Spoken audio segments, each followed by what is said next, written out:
Then you see a pack of Hell's Angels going by, people are going to want to look. Next thing you know, cars, because they're just staring at us and not paying attention to stop traffic. If you wanted to break the law on an everyday norm, you should have joined a street gang. That's what they're known for. That's what they do. You're not allowed to steal cars on my block. We steal those cars. I mean, it was so bad by us in Vegas. I was in the pool swimming, and the guys came back. Hey, Pee-wee, the cops are here. They want to talk to you. I said, well, go talk to them. Find out what they want. And they came back. They go, they want to talk to you. Typically, if you leave the club, if you haven't been in for 10 years, you're automatically out there. Got put out in 2006. Back in 2007, wound up going into Chattin. 2011. Came out of there. I had 4.5 years to walk off with zero support from that club.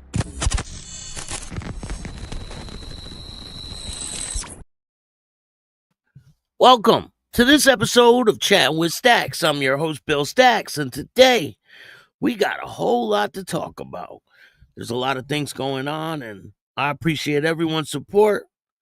Shout out to everybody that watches this show. If you like this show, hit the like button, subscribe, hit the notification bell so you could get my videos every time they drop. Tell a friend to tell a friend. Tell your mother's, brother's, sister's friend about Chattin with Staxx, the dopest motorcycle content on YouTube. I want to give a big shout out to Pat Stebbins at Brian's Angels. A big newspaper article came out, and I'm in it. Here's the picture on the front page. So shout out to them. Shout out to Pat from Brian's Angels. Happy 10th anniversary. Honestly, if it wasn't for her, I don't think I would be where I am today. And she's helped me tremendously.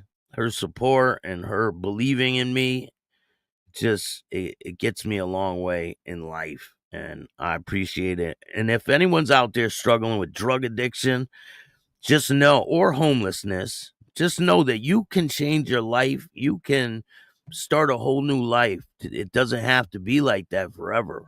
You can start to change now, and it's definitely possible. And I'm living proof of that. I was in a really bad spot in my life. I was addicted to drugs and alcohol. I was on a one-way path to nowhere, and I turned it all around. And I wouldn't be doing the things I'm doing now. And I think part of that reason is because of Pat Stebbins and Brian's Angels, how she has helped me over the years and showed me that I'm worth it. And you're worth it too. So shout out to everyone out there that's watching the show. Lindsay, how are you? Thank you for everything you do for this channel. I really appreciate it. Ken, how are you? Good afternoon. TCG, what's going on? Don't forget to smash that like button. Mike Ball, what's good, man? Go subscribe to Mike Ball. He's got a great channel. He usually does shows around 11 o'clock, I believe. It's great information. He reports on all kinds of things all over the world, basically. Darren, what's good? Repo Rod, shout out to Repo. Go check out Repo's content. Covert operators. Alex, what's good? Thanks for joining me today. Darren. Whiskey, how are you? Thanks for joining me, Whiskey. I don't drink whiskey no more, but I appreciate you. So we got a ton to talk about today. These brothers are on a rampage. First, let me show you the article real quick. So Sunday reads, Brian's Angels 10th anniversary has success stories featuring Bill Staxx. So I put a link in the community tab. Go check it out. And it's a pretty good article. And I'm in it. So go check that out. The link is in the community tab. Or check out Facebook. There's a lot of different places you can see that. But we're going to talk about the twin Dingleberry 1 and Dingleberry 2. You can be a bondsman too. All you have to do, 16-hour bail enforcement agency class. And you can jump on that train too and be a junior dog the bounty hunter. It's insane what these dudes are up to. It's just crazy. And I got a new video. I'm going to play that in a little bit. But first, we're going to talk about the Iron Range Motorcycle Club has donated $5,000 to a charity. I mean, we don't just report on the bad things that happen in the motorcycle club community.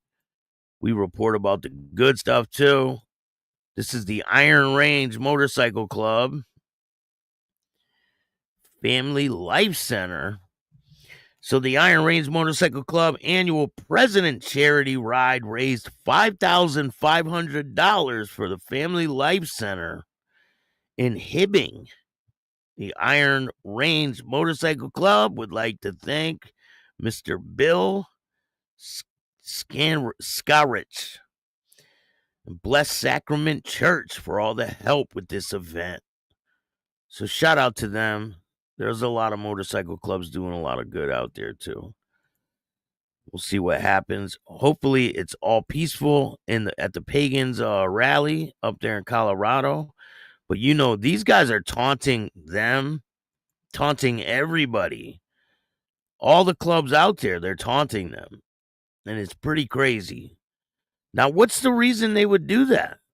There has to be a reason, right?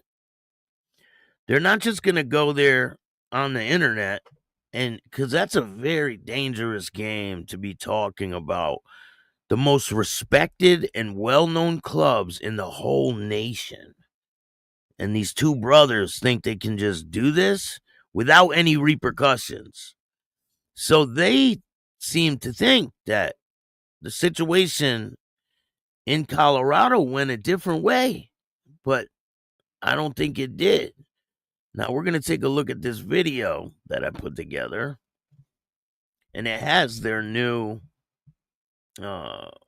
response, because people are talking about the incident that happened with the Hells Angels and these twin Outlaw Sisterhood. They were in Sturgis in a pickup truck. They didn't even ride their bikes. And on top of it, they're stealing posts from a woman and tried to say, and you say the twins don't ride. And they took a woman's post and made it their own and said it was them riding their bike when it was this guy's girl's post. It's crazy. You can't make this up. And then you see him getting into a pickup truck with no license plate. Obviously, they don't want people to know where they're located because the license plate will lead right back to them. But I mean, they're not hard to find. Come on, they're in Colorado. People have already pulled up to their house. But this is their response to this whole situation. Let's check it. Know how to read and they pick on me and I ain't taking nobody's crap. What? Now this is a clip from the Judge Judy episode that they were on. Let's check it out. Because I don't know how to read and they pick on me and I ain't taking nobody's crap. The ones that don't have the story straight. Went to Sturgis to have fun because anybody and everybody is welcome. Hell's Angels don't own. And by the way, ain't nobody run into no store. Make sure you get the story straight.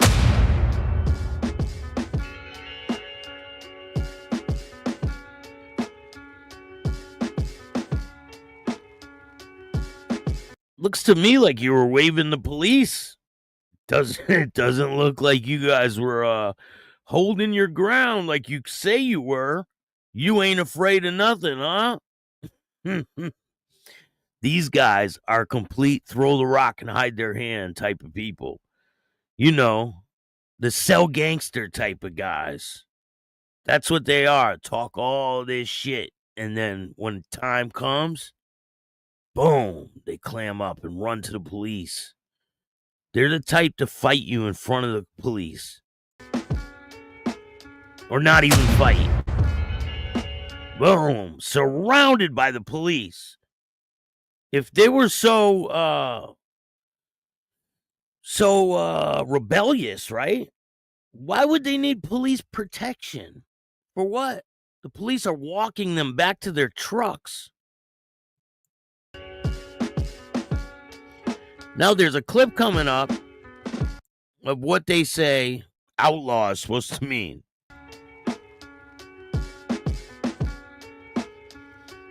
God bless. Why don't the Hells Angels ever play hide and seek? Because their exhaust is too fucking loud. See, they're trolling like crazy. They really are. They are trolling, and they think that this is like a game. They think it's funny, and they think they can keep getting away with this. So loud, what's going on? Thank you for joining me today. But, there's repercussions for everything you do. Nobody needs to go to prison over these two guys, but there's going to be definitely someone is going to jump on the grenade. You guys already know it's going to happen. People want to impress other people and things like that, and it would be a shame to see anyone go to prison over these guys. Outlaws don't break the law. They obey the law. What kind of idiotic pea-brain shit is this? Outlaws don't break the law. They obey the law. Like that is the most lame shit that I've ever heard. God bless. They know. They're trolling. 100%. Come on. Look at his face. Outlaws don't break the law. They obey the law. It is. It's rage bait. 100%, Mike Ball. 100%. But they think their little rage bait doesn't have repercussions, and they're dead wrong. They are dead wrong. There's repercussions for everything you do. Outlaws don't break the law. They obey the law. God bless. If you're an outlaw, you need to stand for the law. That's what it stands for. Outlaw. To run, because there were so many kids around, I ain't sticking around. He had to run. So they're saying that outlaw means you obey the law. These guys are definitely trolling. There ain't nothing to it, but they're trolling 100%. And it's crazy that people would fall for the bullshit, He can't read and he ain't taking no one's crap. They went from that to what they are now. I mean, look at these guys. They went from this to this. These guys, I heard they stink too. Like bad, like cat piss. And they stink like they haven't took a shower in like a month. And they went from this to this. I heard mommy smells like a cat litter box. Oh, man. But anyway, we got a bunch of other stuff to talk about. One person is dead in a motorcycle crash. A Floyd County man has died in a motorcycle crash recently. This is the Kentucky State Police said. According to a statement with the Kentucky State Police, Post 9, the agency was notified around 3:18 p.m. on August 14th of a single vehicle fatal collision in Floyd County. According to the statement, the initial investigation determined Kyle Hall, 37, of Craner, was driving a 2003 Harley-Davidson motorcycle on Kentucky 979 in T-Berry when the motorcycle struck a concrete culvert. A passenger, the statement said, was transported to a nearby medical facility with non-life-threatening injuries. But the motorcycle rider was pronounced dead at the scene by officials. The crash remains under investigation. It's crazy how many motorcycle accidents there has been this year. There's been like a serious rise in accidents. And I think it has to do with a lot of cell phones. Here it says 3 hospitalized after motorcycle crash in Oceanside. This is in Oceanside, California. I believe this is near San Diego. DUI suspected. So drinking and driving is just not ever a good idea. If you have drinks, just don't drive. The crash early Saturday morning in Oceanside sent 3 people to the hospital, including a motorcyclist who sustained major injuries, the authorities said. According to the Oceanside Police Department, the collision occurred around 2 a.m. at the intersection of Douglas Drive and Mission Avenue. Investigators say a black Harley-Davidson motorcycle traveling eastbound on Mission Avenue struck a black Volkswagen Beetle that was heading north on Douglas Drive. The impact ejected both 24-year-old male motorcyclist and his 23-year-old female passenger. The rider was rushed to local hospital with serious injuries. The passenger suffered moderate injuries. The 19-year-old driver of the Volkswagen, an Oceanside resident, sustained minor injuries and was taken to the hospital. Police say she was not under the influence of drugs and alcohol at the time of the crash. While the investigation remains ongoing, officials say early findings suggest alcohol consumption may have played a role in the collision, and they think the motorcyclist might have been under the influence at the time. So it's definitely not a good idea to drink and drive a motorcycle at all. Just don't do it. There's been tons of accidents.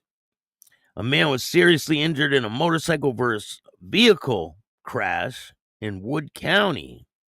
This is in Wisconsin. A motorcyclist was injured in a collision with a vehicle at Country Road near the intersection of Grunwald Lane in the town of Port Edwards.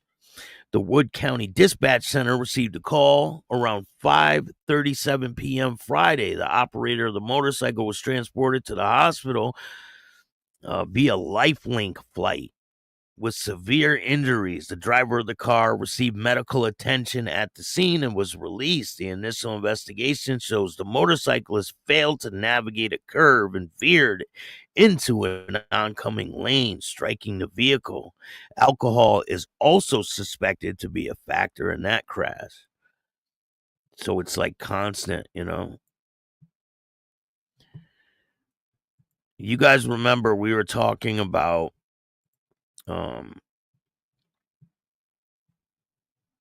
the situation where the woman set up this guy in Farmington, Connecticut in a hot tub. Remember that situation? Well, them 2 individuals were found guilty at trial. I'm going to bring Repo on, and we're going to talk about what he thinks about these twin outlaws. Staxx, my boy, thanks again for coming with the truth. Of course, Alex, thank you for the donation. I really appreciate it. For the super sticker, I really appreciate that. So loud. I think the reason we're having so many motorcycle accidents, not only cell phones, but also people buying motorcycles that are not qualified to ride. I agree with you. There are a lot of people who, I got to get you on an interview, Mike, man. I want to hear your story on how all of that transpired. I want to hear like your whole life story. We need to set that up. I'll edit it good. I want to do a pre-recorded interview with you, and I'll release it a little bit at a time. Whenever you're available, let's get it done, Mike. You got my number, right? I'll tell you the entire story. Hell yeah. Whenever you're ready, man. I do this every single day. This is all I do every single day. So whenever you're available, whatever works for you. So these 2 men were found guilty of a violent Farmington home invasion. This is in Farmington, Connecticut. This is a town over from me. A jury found 2 men guilty of home invasion in Farmington that involved a robbery stripping the victims naked. Joshua Jenkins, 33 of East Hartford, and 26-year-old Brendan Holloway of Hartford heard the verdict Friday, according to the Hartford Judicial District State Attorney. According to evidence introduced at trial, the trial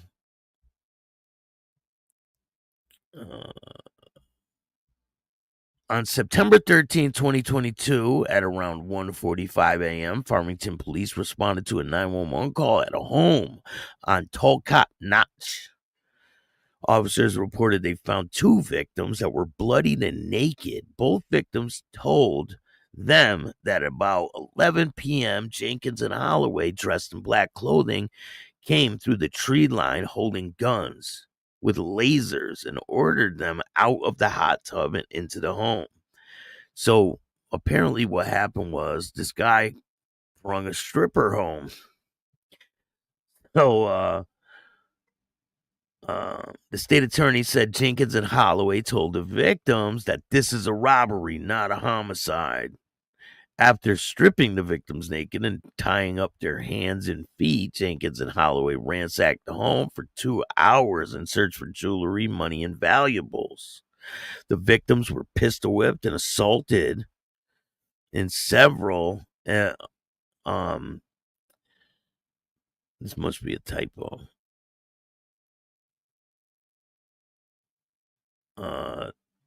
They were pistol whipped and assaulted for several hours, trying to find ways to find jewelry and cash in the home because they didn't believe the people that were tied up, that they didn't have any money. Sometime before 1:30 that night, prosecutors said the victims escaped by untying themselves and jumping from a second-floor balcony. They ran through the trees to a neighbor's home and asked for help and to call the police. According to testimony from a cooperating witness, the crime was planned home invasion and a robbery.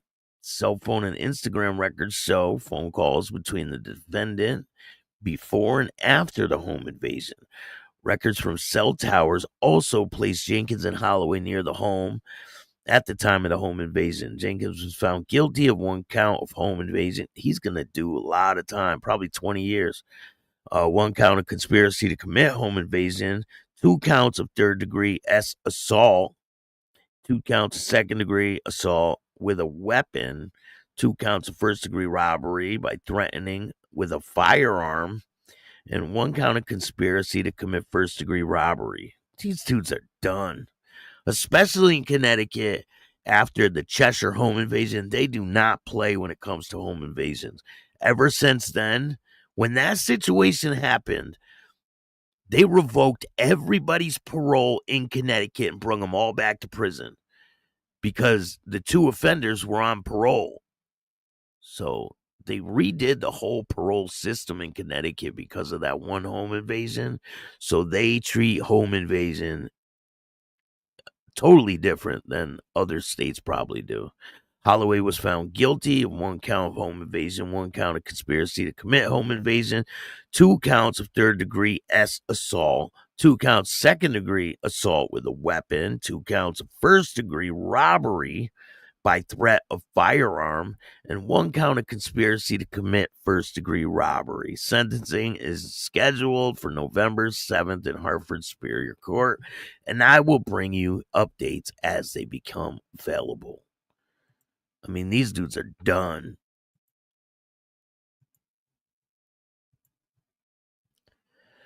So you guys know that the pagans are going to be out in Colorado, and these guys, they have made the Sons of Silence are in that area. I'm surprised they're not dealing with it. They called out the Sons of Silence too. They have made videos about the Sons of Silence, totally disrespecting them. I'm shocked. But listen, sometimes it won't happen right away, but it'll happen. Trust me. 100% it will happen. And it's not going to be good.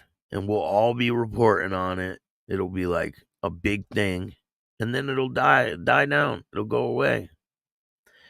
Or it'll be like Jimmy Hoffa, and they'll just go for a ride and not come back.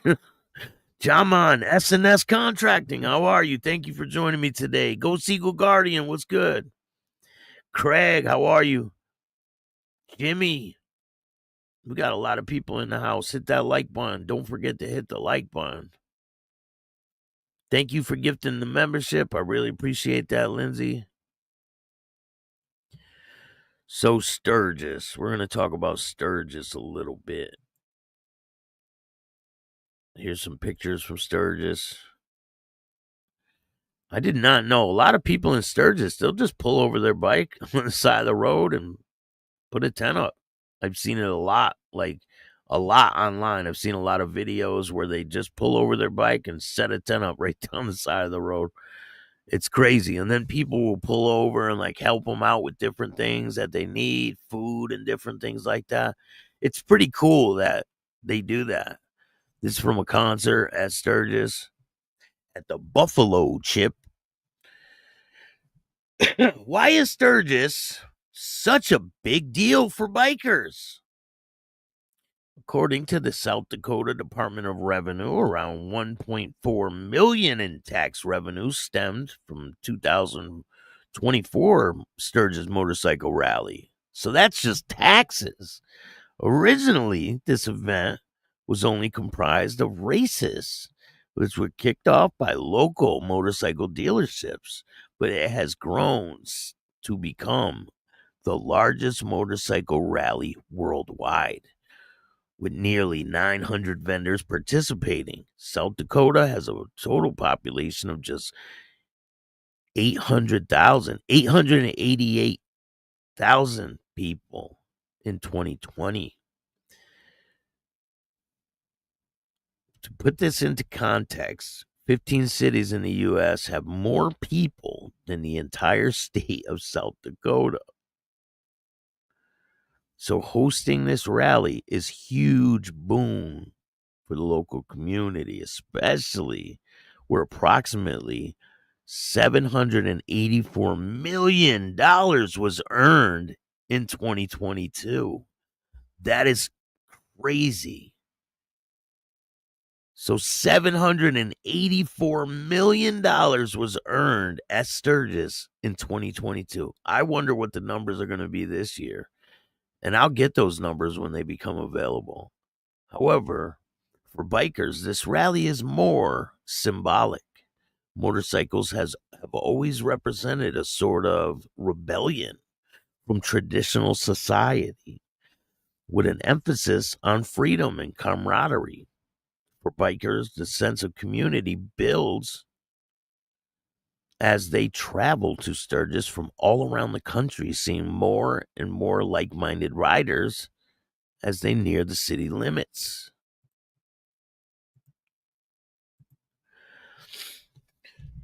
This pilgrimage to Sturgis is among the top destinations and every biker should visit.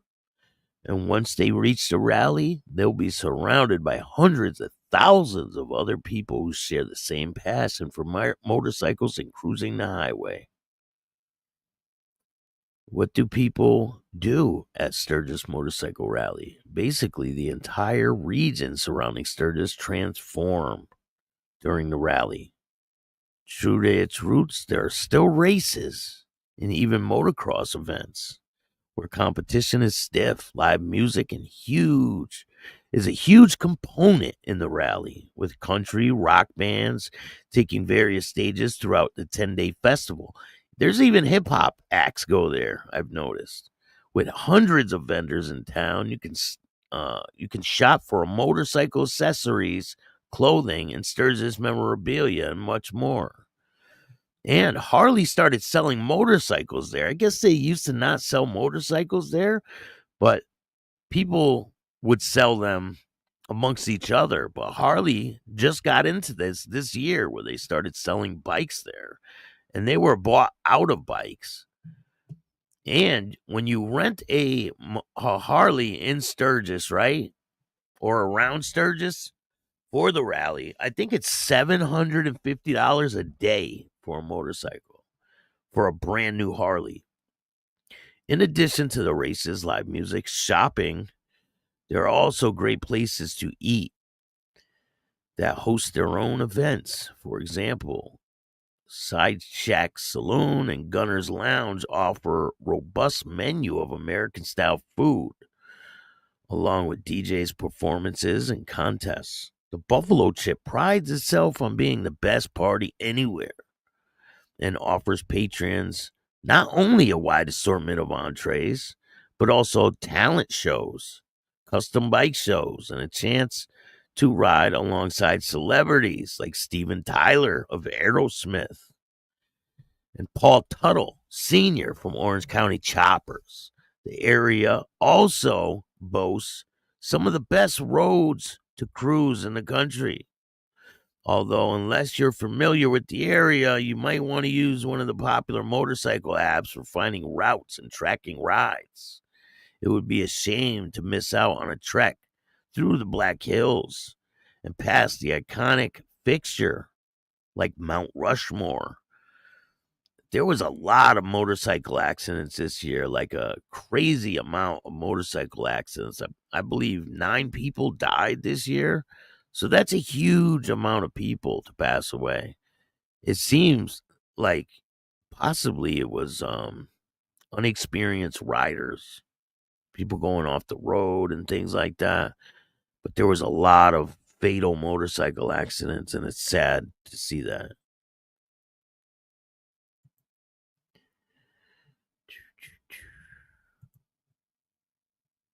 So it says here, where do the bikers sleep at Sturgis?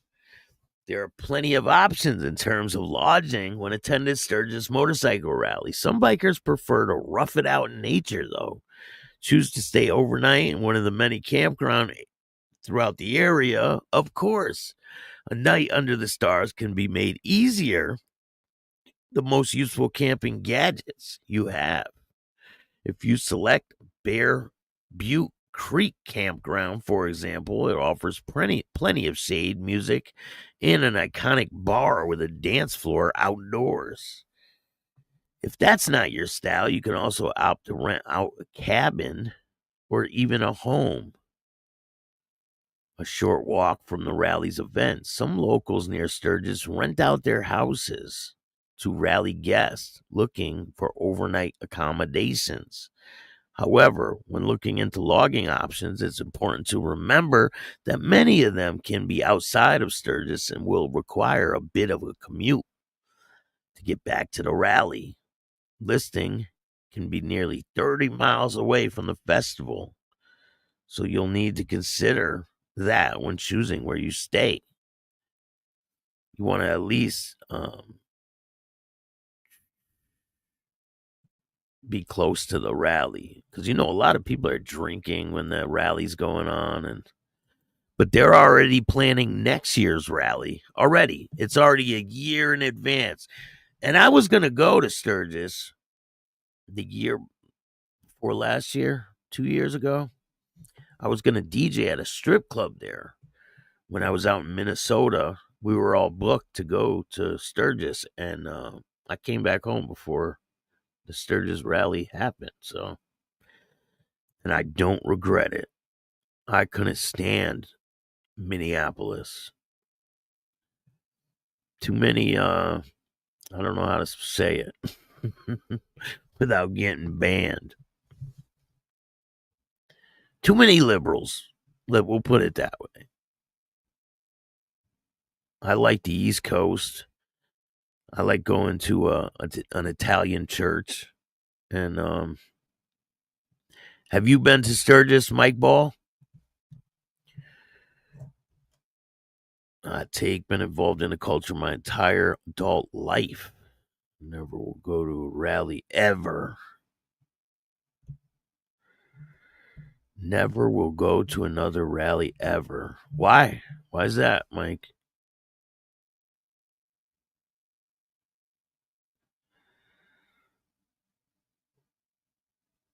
That's a nice way to put it.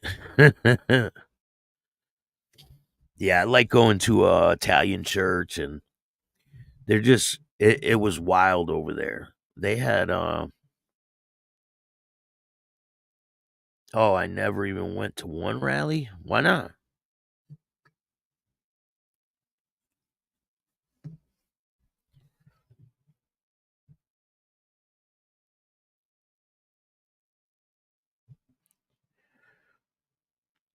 I'm going to be doing a show about this situation. I believe it's in Scotland that has to do with the Blue Angels and the Mad Dogs. Crazy situation where attacks during funeral procession and things like that are going on. It's pretty wild. I'll be doing that this week. I was trying to get someone on who was at the Sturgis Rally and witnessed this whole thing. They said they would come on, and I don't know what happened. They blew me off. But it is what it is. I don't ride my motorcycle with people that aren't my brothers. I have trust issues. Don't we all? I gotta trust you 1,000% for you to ride side by side with me or fender to fender. Yeah, I know it really is hard to trust people these days. I don't even trust people to sit and eat lunch with. You know what I'm saying? It's very hard to trust people completely these days. You can't. You can't. You gotta be especially like that. If you're riding with people, you gotta know the person. You gotta know, like, do they like to show off? And because that type of shit will get you hurt. Biker chicks rule, Michael LaRocca says. Michael LaRoche. Buckshot, what's good, man? How are you? Mountain Woman, thanks for joining us today. Sturgis and Daytona is the new Wally World. So if you guys don't know, Paul Jr. is having his own rallies now. I forgot the name. The Biker Fest, it's called.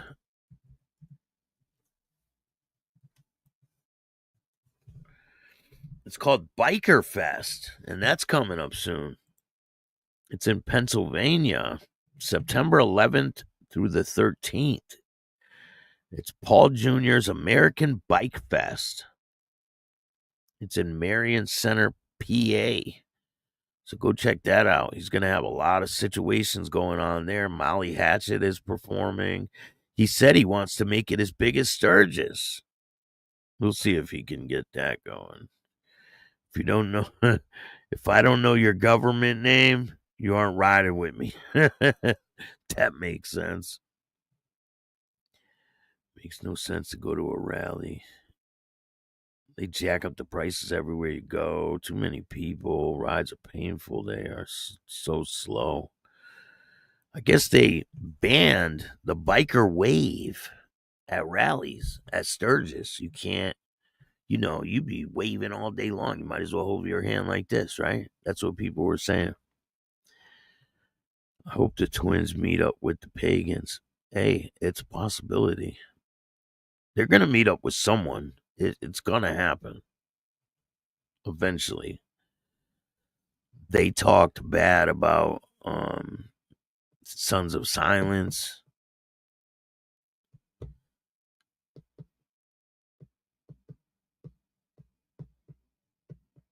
They banned people doing the biker wave. Another reason. No, they banned it in Sturgis. Staxx, could you do some content on the rebirth of the Satan's Choice Canada? Yeah, 100%. I've spoken to what's his name? Harley Davidson. I've spoken to him, and I'm working on some stuff. We have a great rally up here in Canada every Friday the 13th in Port Dover. A lot of our American cousins from the East attend.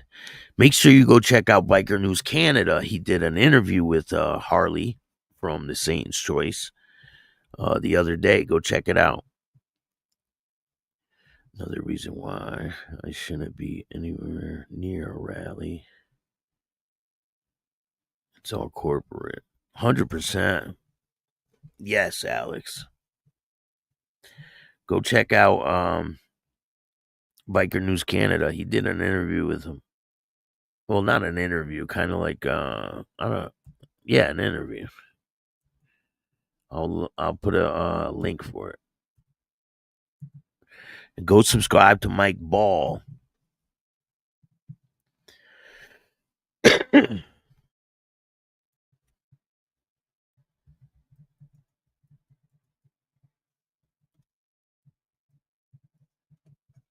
I got a lot of shows in the works. I'm in talks with a motorcycle club from New York City, a really old school one. So we'll talk. Hopefully they come on.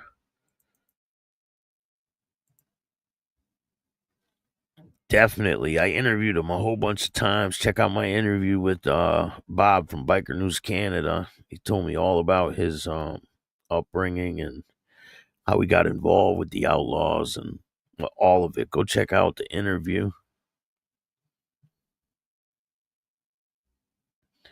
With all the stop and go, it's almost impossible to wave unless you have a backpack.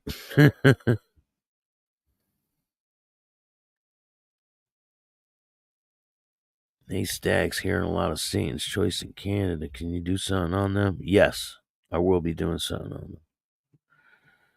It's coming up soon.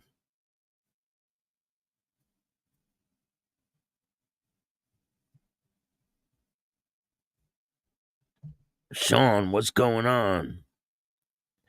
But I appreciate you guys. I think I got one more for you guys. This is a crazy story. In Louisiana, there was a bar bust after a teen was found passed out in a church.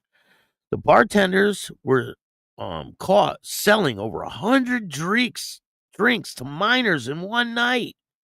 Over 100 drinks to minors in one night.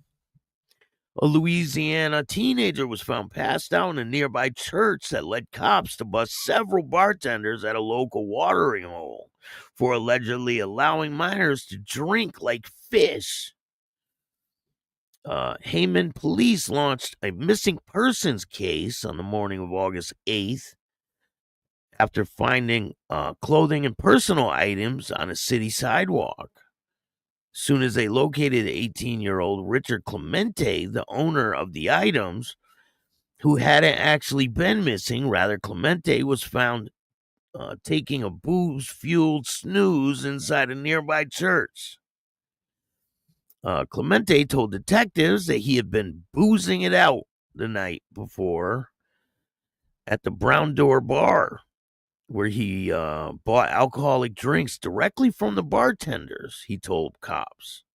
The admission led cops to obtain search warrants for the tavern's surveillance footage, which allegedly shows bar staff hawking 116 beverages to underage patrons in a 3-hour window. Clemente was issued a summons for unlawful possession of an alcohol by a minor. While the bar's owner, so he gives up cops, right? And he gets in trouble and gets arrested? That doesn't make sense.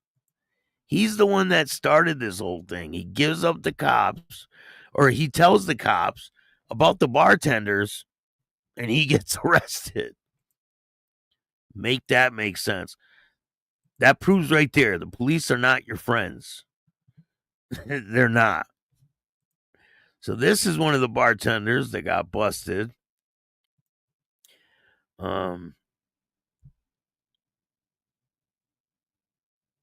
Clemente was issued a summons for unlawful possession of an alcohol. Owner Patrick Bouchard, 57, was issued a summons for allowing a disorderly place, according to the local outlet. Sidney Mitchell, 20 years old, was charged with a whopping 115 counts of unlawful sale to a minor in connection to the case. So this is the bartender, and she's only 20. How is a 20-year-old able to serve alcohol? I don't get it. Can anybody tell me how this is possible? How is a 20-year-old allowed to serve alcohol? So Sidney Mitchell, 20 years old, was charged with a whopping 115 counts of unlawful sale to a minor, while Tristan Stalvery, 21, was charged with 10 counts of the same offense. Michael Kukora, 22, was charged with 1 count of unlawful sale to a minor. Browser and Mitchell did not immediately respond, and they could not be reached for comment. I just don't understand. If you're not 21, you shouldn't be allowed to sell drinks to people who aren't 21. You shouldn't even be allowed to be there. Like, how is a 20-year-old allowed to sell alcohol? And of course she's going to give it to people that are underage, probably her friends. I mean, so dumb. So stupid. The Mercy Show, what's going on? Thanks for joining me. Sinister Priest. 115 counts. Can you imagine? If you're not 21, you should not be allowed to sell alcohol. You can't even be in a bar if you're 20. So how'd she get a job in a bar to sell alcohol? It really makes no sense. The twins are playing hide the salami with each other. It really doesn't make sense.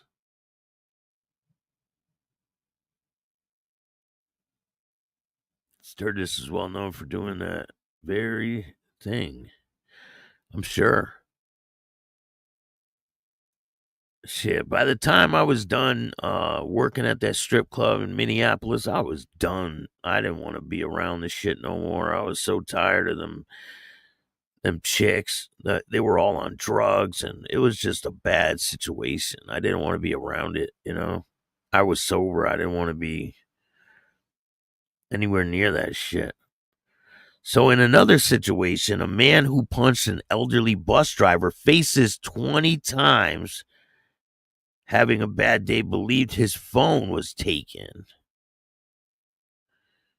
He punched the driver in the face 20 times because he thought his phone was taken. A Wisconsin man allegedly punched an elderly bus driver in the face dozens of times because he was having a bad day. He believed the older man took his phone, authorities said. Anthony Miller, 23, had been charged with battery to a public transit operator. That's 5 years in prison right there. If you didn't know, if you put your hands on a bus driver or somebody who works for the city, you get 5 years in prison in Connecticut. That's the law.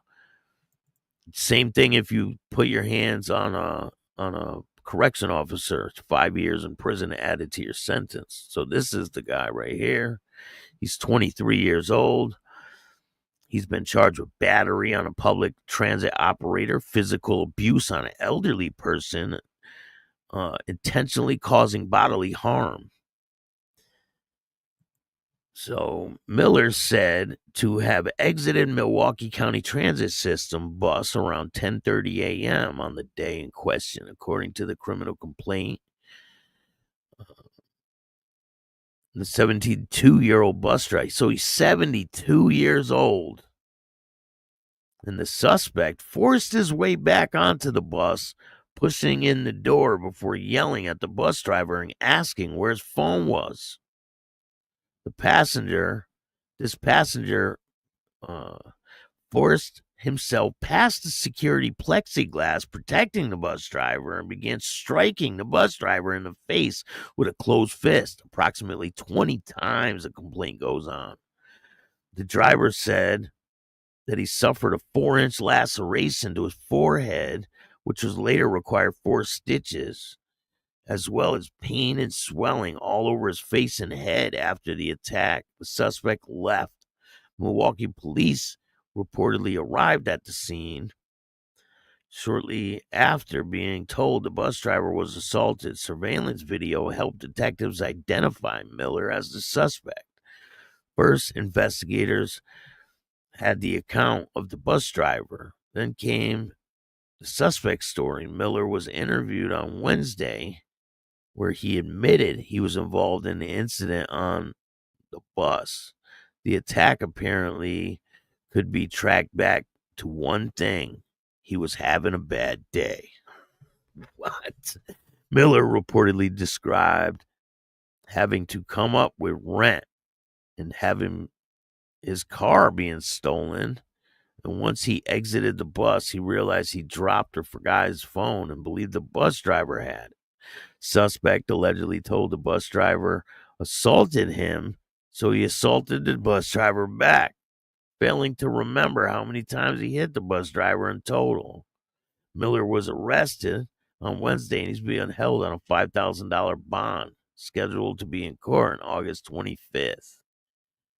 I mean, there's cameras, so whatever story he told the cops, I don't think is going to hold up in court. Hardwire, what's going on?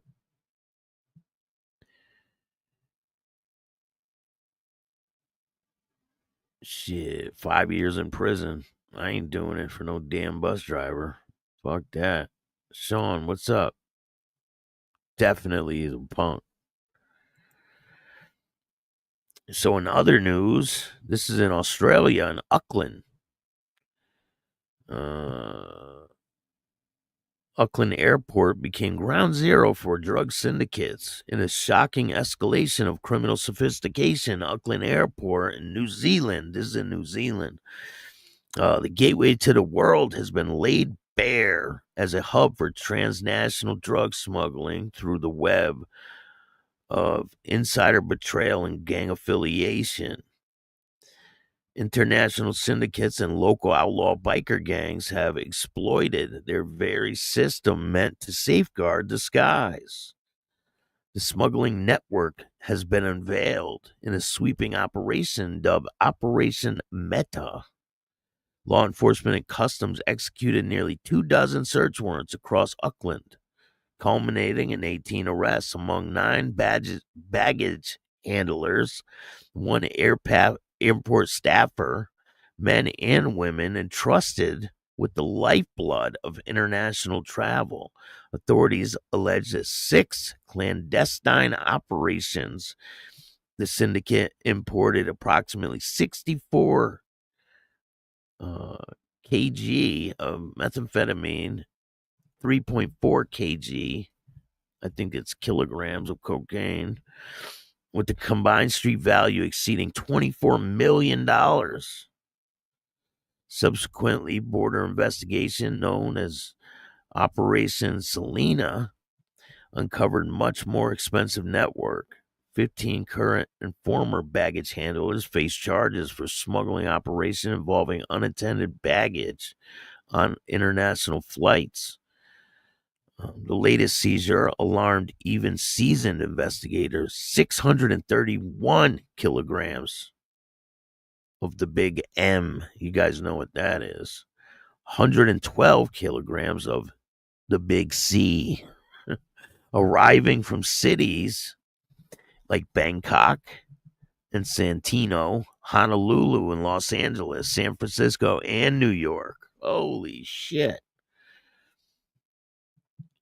The gangs have grips on the border. The infiltration isn't random. Reports reveal the unsettling pattern. The headhunters, the 2-8 Brotherhood, and even the Crips gang allegedly infiltrated the airport's operations and corrupted baggage handler network. So basically, they paid the baggage handlers to do this. Court documents suggest the baggage handlers were not mere accomplices, but active facilitators engaging enabling rival gangs to capitalize on lapse in security. Adding to the scale, Operation Selena reportedly involved smuggling over 250 kg of the Big M into New Zealand. This year alone, corrupt handlers allegedly use encrypted messaging and face-to-face instructions to coordinate the operations, removing the drugs from cargo flights and loading them into vehicles awaiting curbside, bypassing all typical security oversight. Damn. At the heart of this crisis are individuals many hire to serve and secure, who instead become tools for transnational criminal enterprises. The groups involved appeared adept at exploiting vulnerabilities at the airport's logistics and staffing, manipulating workflow, and leveraging personal relationships to conceal illicit activities. According to Customs Intelligence, the social harm from the drugs landing in New Zealand, estimated at 1.8 million per kilogram, with hundreds of kilograms involved. The potential damage across vulnerable communities is staggering. $500 million or more in social costs. This exposed calls for urgent reflection. Auckland Airport, once a symbol of safe and efficient travel, now stands as a cautionary tale. When international trust falters, the entire system is compromised. Law enforcement must not only root out the corruption, but rebuild its resilience through better vetting, tighter security protocols, and community engagement to deter future exploitation. This is crazy. So basically, they just corrupted the baggage handlers and they made tons of money doing it. But I really appreciate you guys. I'm going to be dropping a news show tonight. And go check out the interview with the guy who, Keith Rovier. He interviews serial killers. And go check out that article that I'm in. And again, shout out to Brian's Angels. Congratulations on the 10-year anniversary. Really, if it wasn't for her, I don't know where I would be, and I really appreciate it. Go show her some support. Go check out briansangels.org. Help out if you can. If you want to donate to this show, you can hit up my Cash App at Chattin with Staxx. Every single dollar goes back into this show, and I really appreciate it. Even $1 goes a long way. If you want to be a guest on the show and tell your story, hit up my email at billstax2021 and we'll talk. But I appreciate you guys. I hope you have a great day. If you like this show, hit the like button, subscribe, hit the notification bell so you can get my videos every time they drop. And if you don't like this show, too fucking bad. Start your own podcast.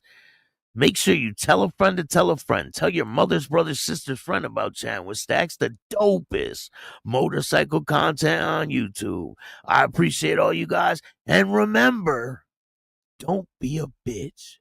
And all new at 5, a major organized crime bust. 23 people under arrest now accused of stealing guns and cash. Today, police revealed 4 organized crime groups are wreaking havoc. From aggravated robbery to kidnapping, burglary, and more. Let's take a look at this. New pictures from court documents in this case. These are a few of the people who have been charged. And investigators say the money, tens of thousands of dollars, is all stolen.